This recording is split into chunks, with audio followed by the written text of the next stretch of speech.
এই কথাগুলো সব ভুলে যাব, আর মনে থাকবে না। যেমন আমাদের জন্মের সময় হাত জোর করে মাথা নিচুর দিকে ছিল, ঈশ্বরকে ডাকছিলাম, হে গোবিন্দ আমাকে তুমি যেখানে নিয়ে যাওয়া সেখানে দাও ভালো মতো, আমি তোমার নাম কীর্তন করতে থাকবো। আসা মাত্র একটা কান্নার মধ্যে দিয়ে যে আমাকে কোন চোখ ধারানো আলোর মধ্যে ফেলেছ, ব্যাস সব ভুলে গেছি। তারপরে আমি আমার কর্মযুদ্ধ শুরু করে দিলাম, দিয়ে গোবিন্দের কথা গেলাম ভুলে। তার জন্য আমরা সমস্ত কষ্ট দুঃখ নিজের মধ্যে বয়ে নিয়ে আসলাম। আবার যখন তিনি আমাদের মধ্যে জ্ঞান দিলেন, তখন আমার যাওয়ার সময় হয়েছে, আমার হাত চলে না, আমার পা চলে না, আমার মুখ অন্য জায়গায় চলে, ভালো জায়গায় চলে না। এই করে করে একদিন পরপারের যাত্রা করে গেলাম। কি দিয়ে গেলাম? সমাজে পরিবারে হতাশা, দুরাশা, কিছু সম্পত্তি, যে সম্পত্তির জন্য পরবর্তী জেনারেশন আবার লড়াই করবে যদি ঠিকঠাক করে না দিয়ে যায়। কত জ্বালাই মানুষ জীবনে, কত জ্বালা যন্ত্রণায় খেতে হবে না। সকালবেলা উঠে 2 ঘন্টা শুধু নিজের কাজ করবো, আপনা আপনি ঈশ্বর পূজা হয়ে যাবে। কত মানুষকে বলি যে সকালবেলাটা একটু এটা করো না, রে আমার 5টায় উঠতে হয়, পুজো আছে, একে পাঠাও ওকে পাঠাও, কিছুতেই শুনবে না। পুজোর ঘরে 2 ঘন্টা ওই সময় দিয়ে দিল। তারপরে তো মারা আছে, কোথায় ঝাড়ফুঁক হচ্ছে সেখানে গিয়ে হতে দেবে, কে কালো সুতো পরিয়ে দিচ্ছে সেখানে হতে দেবে। ইস কি জ্বালা! অথচ নিজের মধ্যে অগাধ ব্রহ্মাণ্ড রয়েছে, তাকেই চিনতে পারছি না। তাকেই চেনার জন্য ভগবান আপনাদেরকে এখানে পাঠিয়েছে। নিজেকে জানুন, চিনুন, মুক্তির রাস্তা খুঁজুন, ব্যাস, আর কিছুর জন্য না। একটা সার্টিফিকেট শুধু আপনি নিয়ে গিয়ে রেখে দেবেন, আর স্বামীজির কাছে একবার গিয়ে আশীর্বাদ নিয়ে আসবেন, এটা তো একবারের জন্য। আর সব সময়ের জন্য আপনি যা পাবেন, যা করছেন, তার জন্যই এখানে আসতে পেরেছেন। তো এর জন্য আপনাদেরকে যে ঈশ্বর জয়েন করে এনেছে, তার জন্য আমরা কৃতজ্ঞ ঈশ্বরের কাছে যে এদেরকে তুমি আমাদের কাছে নিয়ে এসো। তার জন্য আমরা ধন্য ঈশ্বরের কাছে।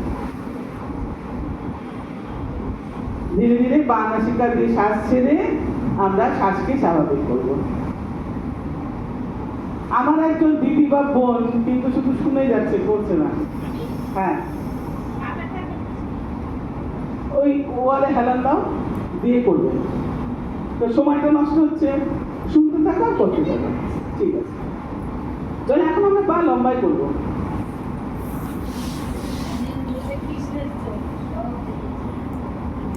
না না না না, উঁচুতে না, শুধু আমি অনুভব করি। আমার এখানে কোনো ভাই বোনের যদি এত কিছু হয়, আমি শুধু পা দিয়ে বুঝে যাই যে এখানে আজকে কিছু গরমিল আছে। ওই যে আমার পাশে বসে আছে, ও খুব ভালো জানে। দেখুন দিদি, আমাদেরকে সে ছোট থেকে একদম সংগঠনের হাতে ঘড়ি থেকে বলি। দেখুন 2010 সালে স্বামীজি মহারাজ আমাদের জেলায় এসেছিলেন, ওনার শুভ পদার্পণ আমাদের জেলায় হয়েছিল। তখন আমার সংগঠনে, আমি যোগ শিক্ষক হয়েছি, কিন্তু সংগঠনের সঙ্গে তখনও জুড়িনি। আমি দোকানে বসে রয়েছি, দিদি এবং তার টিম গিয়েছে দান কালেকশনের জন্য, আমার দোকানেও গিয়েছে। তো সেখান থেকে দান দেওয়ার পরে দিদি বলে, এই ছেলেটাকে এখানে কেন বসে রয়েছে, এত বড় কর্মযজ্ঞ যদি আমাদের মাঠে আয় বা আমাদের যেখানে অফিস খোলা আছে সেখানে আয়। তো সেইখান থেকে যে দিদির ডাক, সেই দিদির ডাকে সংগঠনের সঙ্গে জোড়া, সেদিনই আমার সংগঠনের সঙ্গে জন্ম, আর চলছে সেই জীবনযাত্রা। তো দিদির হাত ধরে আমরা সংগঠনের সঙ্গে মূল পর্বে জুড়েছি। সাধারণ কর্মী থেকে শুরু করে জেলার সহপ্রভারী, জেলা প্রভারী এবং রাজ্য পদাধিকারী, এক্ষেত্রে দিদির বিরাট ভূমিকা রয়েছে। তাই দিদি শুধুমাত্র আমাদের কাছে গুরু ভগিনী নয়, মায়ের মতো, দিদির মতো, ঈশ্বরের মতো আমাদের সঙ্গে থেকে সবসময় আমাদেরকে সহযোগিতার হাত বাড়িয়ে দিয়ে আমাদেরকে এগিয়ে নিয়ে চলেন। এরকম একজন মানুষকে আমরা আমাদের জীবনযাত্রায় পেয়েছি, এটা আমাদের জন্য সৌভাগ্য। আর ওর যে ভালো কাজ, সব ফল আমি পাই। ওকে নিয়ে এসেছিলাম, আমি জানি না, আমার ওই ঘটনা মনেও নেই, আমি ভুলেই যাই, আমি অনেক কিছুই ভুলে যাই। তো ওই যে ওর যে ভালো কাজ আমার জানাতেও করছে, আমার না জানাতেও করছে, তার সুফল আমি পাচ্ছি বলে আমি ভালো আছি। আমি একদম ভালো আছি। আর আমি যখন বালুরঘাটে আসি, যদি কোনো ক্লাসে নাও যাই, ওর ক্লাসে একবার গিয়ে আমি একটু ঘুম মেরে আসি। আমার কি বলবো, মানে ও আমার গর্ভজাত সন্তান নয়, কিন্তু ওকে আমি সন্তানদের থেকেও বেশি আগে রাখি। আমার সমস্যা, আমার কিছু আগে ওকে ওরা হে হে করে হেসে নিজের জীবনের মানে এত কিছু ওভারকাম করেছে ও, তারপরে যে ওর সদা হাস্য মুখ, এ পাওয়া কঠিন কঠিন। এটা সদা হাস্য মুখ, অল টাইম হেসে হেসে মানা করে দেবে, কিন্তু হাসি দিয়ে বলবে। হ্যাঁ, মানে মানা যে করছে, বিশেষ করে বললো এটা আমি করবো না, ওটা আমি হেসে হেসে বলবে, এটা আমার দ্বারা হবে না, মানে হেসেই বলবে না। অদ্ভুত চরিত্র মানুষ, অদ্ভুত। আর এখানে যারা বসে আছে, যে আরেকজন মহান ব্যক্তি, এ তো দানি ব্যক্তি, ওরা জানেনই না এদেরকে, এরা শুধু বাইরেটুকুই দেখছে। এরা যে কি বুমেরাং যখন শুনবেন কিছু, এরা এক একটা রথী মহারথী বসে আছে, চুপচাপ নীরবে করে যাচ্ছে, কোনো কলার তুলে হাম ऐसे हैं हम वैसे हैं हम ये किया हम वो किया জানতেই পারবে না। আর আমাদের ওই চুনোপুটি গেলে খালি রাস্তাতে দেখবেন, তারা পিঠে একটা সিম্বল নিয়ে, বুকে একটা সিম্বল নিয়ে একেবারে করে যাচ্ছে, हमने किया हमने वो किया हम ये करेंगे हम वो करेंगे। हम लोग कुछ नहीं कर पाते हैं जब तक उन्होंने ना किया है। ওই আঙ্গুল সবসময় উপর দিকে রাখতে হয়। আর কালকে আরেকটা কথা বলেছিলাম আমি, ওটা মনে পড়লো মহাভারতের দ্রৌপদীর কথা, ওটুকুটা বলে ভ্রান্তি করে শেষ করব। আমার প্রাণায়ামে দিয়ে কাজ, তারপরে আধা ঘন্টা হয়তো ব্যায়াম করে 7:30টার আগেই ছেড়ে দেবে, তাই তো? তো মহাভারতে সবাই জানি, যখন দ্রৌপদীর বস্ত্রহরণ হয়, সমস্ত কোনো মানে গুণীজনরা যখন সভাগৃহে উপস্থিত, ভীষ্ম পিতামহর মতন মানুষ, যিনি কখনো অন্যায় করেননি, তার চোখের সামনে যখন দুর্যোধনের টিম, মানে দুর্যোধনের দল, দুর্যোধনের কথায় দ্রৌপদীকে চুলের মুঠি ধরে নিয়ে আসেন সভাগৃহে, এবং তার বস্ত্রহরণে চেষ্টা করা হয়, তাকে বস্ত্রহরণ করতে থাকে। এদিকে কৃষ্ণ তো সবই জানে এটা হবেই, এটা হওয়ারই আছে। তার জন্য কৃষ্ণ এক সময় চক্র দিয়ে তার হাত কেটে যায়। সেই সময় দ্রৌপদী আঁচল ছিঁড়ে নিয়ে তার হাতটাকে বন্ধ করেছিল, রক্ত বন্ধ করেছিল। এটাকে রাখি বলা হয়েছিল ওই সময়, ওই জন্য এই সুতোর বন্ধন। তো তখনও বলেছিল, এই বস্ত্র দিয়ে তুমি আমার রক্ত বন্ধ করলে আমি তোমাকে যথাসময় এটা ফেরত দেবো, কারণ উনি তো জানেন ঘটনা কি হবে। তো সেই সময় যখন বস্ত্র হরণ হয়, তখন দ্রৌপদীর লজ্জা নিবারণের জন্য ওই রকম গুণীজন বড় মানুষ, বয়োজ্যেষ্ঠ মানুষের সামনে উনি বস্ত্র এক হাতে ধরেছিলেন। কিন্তু সেই পুরুষ শক্তির সাথে প্রকৃতি পারে না। তখন কিছুতেই যখন পারছে না, তখন দু হাত তুলে সে গোবিন্দকে ডাকে। আর এই যতক্ষণ না আপনি দু হাত তুলে নিজেকে সারেন্ডার করবেন, ততক্ষণ পর্যন্ত উনি সাড়া দেবেন না। তোমার ক্ষমতা তুমি দিতে থাকো, তুমি যেদিন আমাকে স্মরণ করবে, সেদিন তো তুমি সম্পূর্ণই আমার, তোমার সুখ স্বাচ্ছন্দ্য সমস্ত কিছুর দায়ভার আমার এই গাড়িটাকে নিয়ে বয়ে নিয়ে যায়। একটা বিন্দুর থেকেও ছোট্ট একটা বস্তু এত বড় শরীরকে জুড়ে রাখে, সেকে একটা হাওয়া, একটা আত্মা, হাওয়া একটা যখন বেরিয়ে যাবে, আমার সব থাকবে, আমি থাকবো না, কিন্তু আমি আবার থাকবো। কেমন করে থাকবো? শুধু দেহের পরিবর্তন, কিন্তু আমি থাকবো। আমি ছিলাম, আমি আছি, আমি থাকবো। আর যখন খুব আনন্দ হবে বা খুব দুঃখ হবে, একটা কথাই শুধু মাথায় রাখবো, এই দিন থাকবে না, আজকের এই দিন থাকবে না। আজকের এই দিনের ড্যাশ, যদি দুঃখ তাহলে দুঃখ, যদি সুখ তাহলে সুখ।